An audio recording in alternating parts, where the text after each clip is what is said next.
लग्नाचे दागिने म्हणजे श्रीमंत पेशवाई दागिने, नाशिकचे सुप्रसिद्ध सराफ मयूर अलंकार सराफ। ताज्या बातम्यांसाठी नाशिक न्यूजच्या YouTube चॅनलला सबस्क्राईब करा आणि बेल आयकॉनला प्रेस करा।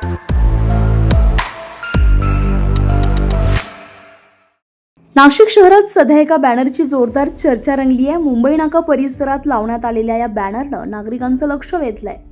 या बॅनरवर 40 वर्ष राजकारणात असून दादांच्या शब्दाला महाराष्ट्रात किंमत होती।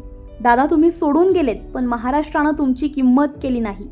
नो FIR, राजकारण लई वंगाळ, अशा आशयाच्या ओळी लिहिण्यात आल्यात। शहराच्या मध्यवर्ती ठिकाणी लावण्यात आलेल्या या बॅनरमुळे राजकीय वर्तुळात चर्चेला उधाण आलंय। संजय परमार, नाशिक न्यूज, नाशिक। ताज्या बातम्यांसाठी नाशिक न्यूजच्या YouTube चॅनलला सबस्क्राईब करा आणि बेल आयकॉनला प्रेस करा।